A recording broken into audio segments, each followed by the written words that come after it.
कर्क राशि के दोस्तों नमस्कार। दोस्तों, इस समय आप किसी खास काम में अपनी काबिलियत और योग्यता से सफलता पा सकते हैं। दोस्तों, संपत्ति से संबंधित कोई भी फैसला लेने से पहले किसी अनुभवी सलाहकार से विचार विमर्श जरूर करने की ज़रूरत है आपको। इस समय आप अपनी चीज़ें व्यवस्थित रखें और अनुशासित रहें। कामकाज में नई उपलब्धियां आपका इंतजार कर रही हैं। इस समय आपकी योग्यता और प्रतिभा खुलकर लोगों के सामने आनी चाहिए, लेकिन अभी मेहनत ज़्यादा और आय कम जैसी स्थिति रहेगी।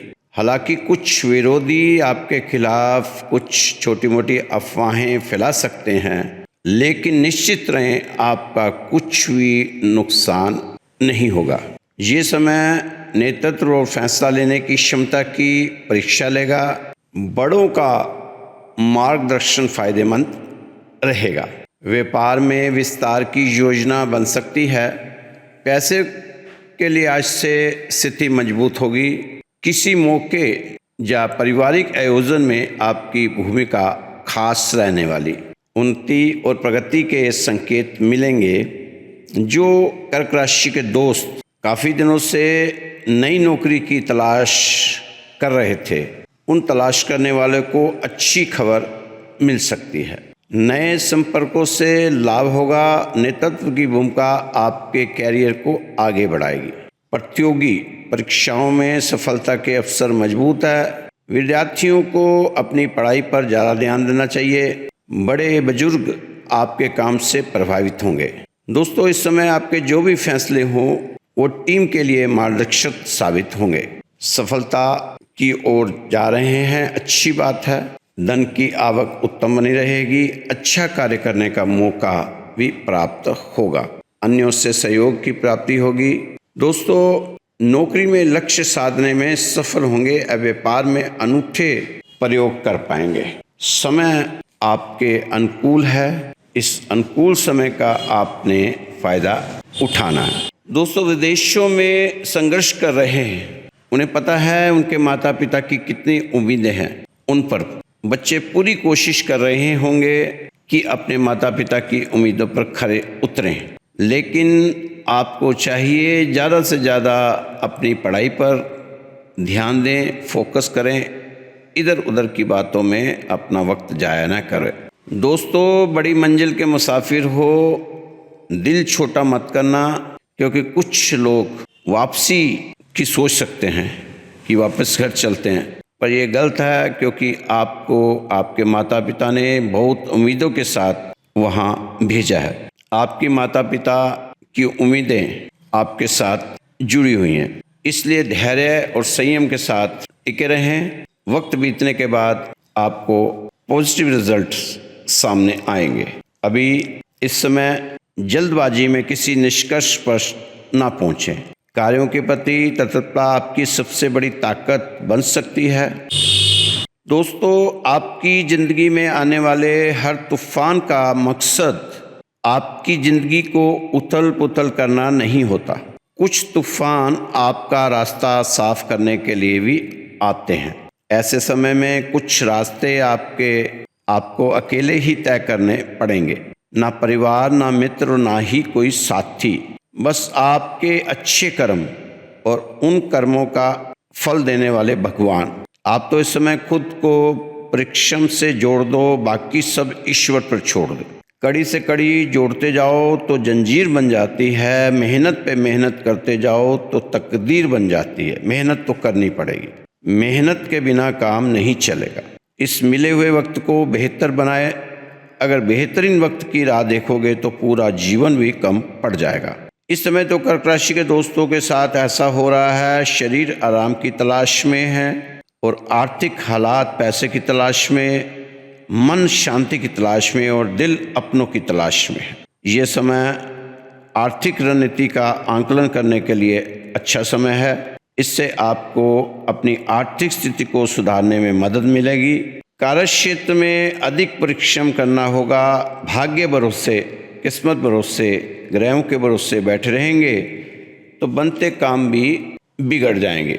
दोस्तों, एक लक्ष्य के पीछे जवानी दांव पर लगाए बैठे हैं, विजय हुए बिना लौटे तो फिर धिक्कार है।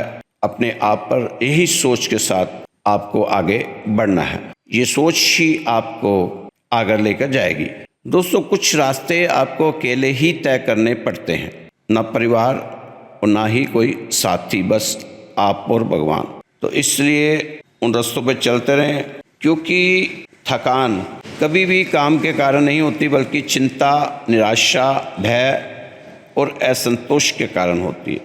ठीक है, इस समय आप थकान महसूस कर रहे होंगे, लेकिन भगवान कृष्ण कहते हैं, मनुष्य चाहे कितना भी टूट क्यों न जाए, उसे हमेशा याद रखना चाहिए कि उन सबके जीवन के रथ की डोर मेरे हाथ में है, और इतिहास गवाह है कि मैं जिसका रथ चलाता हूँ, विजय उसकी होती है। बुरा वक्त आना भी जरूरी है जिंदगी में। कौन दिल से अपना है और कौन मतलब से अपना है, सब पता चल जाता है। दोस्तों, हारे वो जो करे शिकायतें बार बार, पाए जीत वही जो करे कोशिश लगातार। आपको अभी बहुत सी जिम्मेदारी निभानी है। अभी गुस्सा और विवाद से दूर रहें, क्योंकि ये गुस्सा इंसान को बहुत नुकसान देकर जाता है। इसलिए थोड़ा सा सरल होकर चलेंगे तो ज़्यादा अच्छा रहेगा।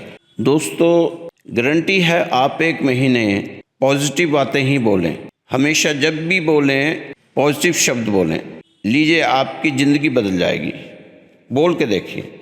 लेकिन शब्दों के बारे में हमारे दिमाग में क्या डाला गया है, हमारे दिमाग में कि बोलने से क्या होता है, बोलने से कुछ नहीं होता।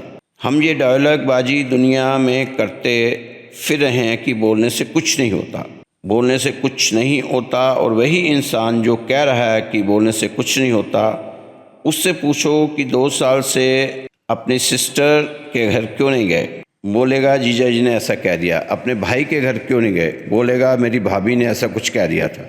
अगर उससे पूछो कि बॉस के साथ बातचीत क्यों नहीं ऑफिस में, कहेगा कि बॉस ने कुछ ऐसा कह दिया था, एक दिन बॉस ने ऐसा बोल दिया था। बोले दोस्त से बोलचाल बंद क्यों है, दोस्त ने ऐसा बोल दिया था। सारी दुनिया से बोलने के ऊपर मुंह फुलाए घूम रहा है और हमें बैठकर बता रहा है कि बोलने से कुछ नहीं होता। बोलने से कुछ नहीं होता तो फिर तुम किस बात के लिए नाराज हो? इसका मतलब तो यही हुआ कि बोलने से बहुत कुछ होता है, और इस धरती पर हमारे दिमाग में क्या फतूर गमा दिया कि बोलने से कुछ नहीं होता। तो इसलिए दोस्तों, जब भी बोलो अच्छा बोलो, मीठा बोलो, विनम्रता से बोलो, कटु शब्द बिल्कुल ना कहो। एक छोटी सी कहानी है आपके लिए। 2 गहरे दोस्त, एक लंगड़ा और अंधा। गहरे दोस्त साथ साथ रहते थे जंगल में एक झोपड़ी बनाकर। दोनों मिलजुल कर जीवन जी रहे थे। अंधा लंगड़े को कमर के पीछे उठा लेता और लंगड़ा अपनी आंखों का फायदा अंधे को दे देता। आनंद में रह रहे थे, मौज कर रहे थे, अच्छा जीवन गुजार रहे थे। लेकिन एक दिन जंगल में आग लग गई। अंधे ने लंगड़े को उठाया पीठ पर और भागता गया, भागता गया, भागता गया। लंगड़ा उसे रास्ता दिखाता चला गया, दिखाता चला गया। दोनों ही बच गए। भगवान ने चाहा दोनों ही बच गए। आग से जुलूसने से बाहर आए, शांति से बैठे। अब लगे डींगे मारने। लंगड़ा कहता मैंने बचाया तुझे, मेरे कारण से बच गए। अगर मैं रास्ता नहीं दिखाता, मैं भागता नहीं, तो हम जंगल से बाहर नहीं आ पाते। कहता कि मैं तुझे लेकर इतनी तेज भागा। अंधा कह रहा है रास्ते पर बिना रुके भागता रहा, भागता रहा, जान तो मेरे कारण बची है। बस दोनों का अहम टकरा गया और झगड़ा हो गया। बात सर पैर फोड़ने फाड़ने तक पहुंच गई। अब जब दोनों लड़ भिड़ कर थक गए, लड़ते मरते तो अलग अलग पेड़ के नीचे मुंह मोड़कर बैठ गए। जब मैं बीच में आ जाए तो कितना भी प्रेम प्यार हो, खत्म हो जाता है। कहानी थोड़ी पुरानी है। उन दिनों ईश्वर नीचे की चीज़ों पर थोड़ा ज़्यादा ध्यान देते थे। नीचे की चीज़ों को भी देखते थे, ऊपर से ही देखते थे, और कभी कभी फिर नीचे भी आ जाते थे कि क्या हो रहा। अब तो ईश्वर भी थक चुका है, ऊब चुका है कि इन नालायकों का रोज का ही काम है, और ईश्वर अब अंधे लंगड़ों को कम ही देखता है। भगवान को बड़ी दया आई। पुराने ज़माने की बात है, उसमें भगवान को भी दया आती थी। उसने कहा इन दोनों को ठीक कर देता हूँ। इसको आंखें दे देता हूँ, इसको दोनों पैर ठीक कर देता हूँ। नीचे आया ईश्वर अंधे लंगड़े के लिए, दोनों मुंह बनाए एक दूसरे से नाराज होकर बैठे थे, विचारों में बैठे थे। अंधा विचार कर रहा था कि इसकी आंखें भी अंधी हो जाए तब इसको मालूम होगा। लंगड़ा सोच रहा था, विचार कर रहा था कि इसकी टांगें टूट जाए फिर पता चल जाएगा, इसकी दोनों टांगें टूट जाएगी। तब तक ईश्वर नीचे आ गए और दोनों ही सोच रहे थे एक दूसरे के लिए नेगेटिव, कि इसकी आंखों की अकड़, और अंधा सोच रहा था इसकी टांगों की अकड़ खत्म हो जाए। ईश्वर ने सोचा कि मैं अंधे से पूछूंगा कि वरदान मांग ले, तो वह वरदान मांगेगा कि मेरी आंखें ठीक हो जाए। जब ईश्वर ने अंधे से कहा मांगो, एक वरदान मांग लो। अंधे ने कहा हे प्रभु, दे ही रहे हो तो इतना दिल दिखा ही रहे हो, तो एक काम करो, लंगड़े की आंखें फोड़ दो। और यही लंगड़े ने भी किया कि उसकी टांगें तोड़ दो। ईश्वर तो बहुत चौंका, तभी से ईश्वर ने नीचे आना बंद कर दिया कि जय अंधे लंगड़े बड़े खतरनाक हैं। लंगड़े से पूछा, सोचता था कि वह बुद्धिमानी दिखाएगा कि अपने पैर ठीक करवा लेगा, लेकिन कहता क्या है कि आ ही गए हो तो आप इतना कर दो, इस अंधे की टांगें तोड़ दो। दोस्तों, आदमी ऐसा ही है, ईश्वर के वरदान की भी गलत उपयोग करना चाहता है। तो इस ज़माने में, ऐसे ज़माने में इस समय आप जी रहे हैं, तो किसी से भी उम्मीद ना रखना कि वो आपके काम आ जाएगा। आप तो अपनी उम्मीदों पे ही खरे उतरना, अपने ही साहस और विश्वास के साथ आगे बढ़ना। भगवान ने पानी पर चलने को बड़ा सिद्धि नहीं बताया। किसी की मन की बात जानकर उसको बता देने को भगवान ने कोई सिद्धि नहीं बताया। भगवान ने गीता में सबसे बड़ी सिद्धि बताई है, सुख आए या दुख आए, सम रहो, शांत रहो, धैर्य रखो। यह सबसे बड़ी सिद्धि है। परेशान ना होना बड़ी सिद्धि है। सम रहना, मीठा बोलना और अच्छा सुनना, सरल रहना, पर ऐसे मौके पर अपने को सम बनाना, उसमें हमें लगता है कठिन है, लेकिन अगर हम चाहे तो इस सिद्धि को प्राप्त कर सकते हैं। अगर हम रोज गीता का अध्ययन करें तो ये सिद्धि हमें भी प्राप्त हो सकती है, क्योंकि जिस व्यक्ति ने धैर्य का साथ ले लिया वो व्यक्ति कभी भी नुकसान नहीं खा सकता। दोस्तों, सत्य में ऐसे लगता है कि हम थोड़ा गरीबी में रह रहे हैं, और असत्य में लगता है कि हम धनी की तरह हैं। वो कहीं ना कहीं रास्ते निकाल देता है आपका धनीपन होना। ये संसार आपको क्या दे सकता है? जब इस संसार का मालिक ही आपको देने आ जाए तो सब निहाल हो जाएगा। तो आप तो इस संसार के मालिक से बनाकर रखें, बाकी सब कुछ अपने आप भी अच्छा हो जाने वाला है। दोस्तों, आप खुशनसीब हैं कि इस संसार से बचे हुए हैं। आप खुद मुख्तार हैं, आप अपने मालिक खुद हैं। आपकी छोटी सी दुनिया है, आप अपनी मर्जी के मालिक हो, अपनी दुनिया का मालिक आप खुद हो। आप किसी के दबाव में नहीं, बहुत अच्छी बात है। अपने जीवन को इसी तरह दबाव और बिना तनाव के जियो, किसी भीड़ का हिस्सा बनने ना दो। खुश रहो, खुश रहने से भगवान भी आपसे खुश रहेगा। लोगों को मत बदलो, अपने को बदलो। लोगों के ना बदलने का अफसोस आपको नहीं करना, बल्कि अपने आप को बदलने का प्रयास करना है, अपने आप को बदलने का जश्न मनाना है। ऐसे ही ना दुखी रहा करो, क्योंकि उसने ऐसा किया, उसने वैसा किया। अपने आप को जीतो। मन जीता तो जग जीता, कहते ना लोग, अपने मन को जीते। ये मैच आपका आपके मन के साथ है, ना कि संसार के साथ, क्योंकि मन आपके साथ खेला खेल रहा है, ना कि संसार, ना कोई और। आपको जीत हासिल करनी है अपने मन के ऊपर। आज आप जीत कर ही सोएं। कोशिश करें हम अपने मन को जीतने की। मन जीता तो जग जीता।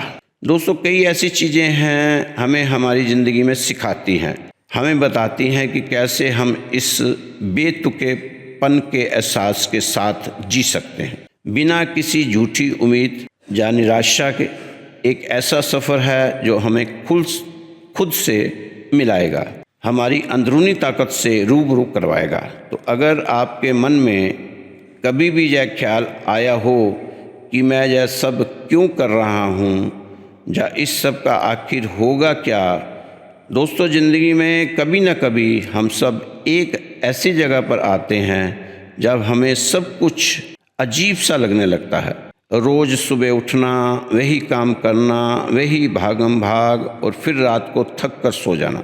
कभी तो मन में सवाल उठता होगा कि आखिर यह सब क्यों, किसके लिए, क्या कोई मकसद है इस सब के पीछे, जहाँ हम बस यूं ही एक डरे पर चले जा रहे हैं। इसी सवाल के इर्द गिर्द घूमती है आपकी सोच, आपका जीवन, आपकी ज़िंदगी और आपके रिश्ते नाते। तो दोस्तों, अपनी सोच को बहुत ऊंचा बना कर रखने की ज़रूरत है इस समय कर्क राशि वाले दोस्तों के लिए। दोस्तों, आपको पहले भी कहा गया है कि आप सूरज को जल दें, हनुमान चालीसा का पाठ करें, हो सके तो सोमवार को शिव उपासना जरूर किया करें, शिव जी के मंदिर में जाकर शिव अभिषेक जरूर किया करें। दोस्तों, अगर आपको बहुत उपाय कर चुके हैं फिर भी आपको कहीं से राहत नहीं मिल पा रही, मन बहुत बेचैन रहता है, बुरे बुरे ख्याल आते हैं मन में, तो आप एक छोटा सा काम कर लेना। आप श्री राधे श्याम मंदिर, ये आपको जो राशि बताई जा रही है श्री राधे श्याम मंदिर की तरफ से ही बताई जा रही है। ये मंदिर दिल्ली में स्थित है, 17 साल पुराना मंदिर है। अगर तो आप दिल्ली में रहते हैं तो ज़रूर एक बार इस मंदिर में आएँ और दर्शन करें। राधा कृष्ण जी का मंदिर है, बहुत बेहतरीन ऊर्जा है, जहाँ की पॉजिटिव ऊर्जा है, इसका आनंद लेने ज़रूर एक बार आएँ। नहीं आ सके तो आप अपना नाम, अपना गोत्र और अपना स्थान ये मुझे मेरे व्हाट्सएप नंबर पर सेंड कर दें, ताकि श्री राधे श्याम मंदिर परिवार की तरफ से सुबह और शाम दोनों समय आपके परिवार की सुख शांति के लिए, आपके व्यापार के लिए, आपके स्वास्थ्य के लिए और बच्चों की पढ़ाई के लिए, बच्चों के विवाह शादी में आ रही रुकावटों के लिए अरदास लगाई जाएगी। इसमें आपका कोई खर्च होने वाला नहीं है, 1 रुपया भी आपका खर्च नहीं होना। सिर्फ आपने अपना नाम, गोत्र और स्थान भेजना है और आपकी अरदास लगनी शुरू हो जाएगी सुबह और शाम। दोस्तों, नंबर नोट कर लीजिए 9315336907 9315336907। दूसरा नंबर नोट कर लीजिए 8368417134 8368417134। ये 2 नंबर है श्री राधे श्याम मंदिर के। आप यहाँ पर अपना नाम, अपना गोत्र और अपना स्थान भेज सकते हैं। आपके लिए, आपके परिवार की सुख शांति के लिए यहाँ अरदास लगाई जाएगी। उसका आपको कोई नुकसान होने वाला नहीं है, उसमें आपका कोई पैसा लगने वाला नहीं है, उसमें आपकी कोई मेहनत लगने वाली नहीं है। तो खुश रहो, मस्त रहो, स्वस्थ रहो, व्यस्त रहो, तंदुरुस्त रहो। कल फिर मिलेंगे आपकी सुंदर राशि के साथ। जय श्री कृष्णा, जय श्री राधे।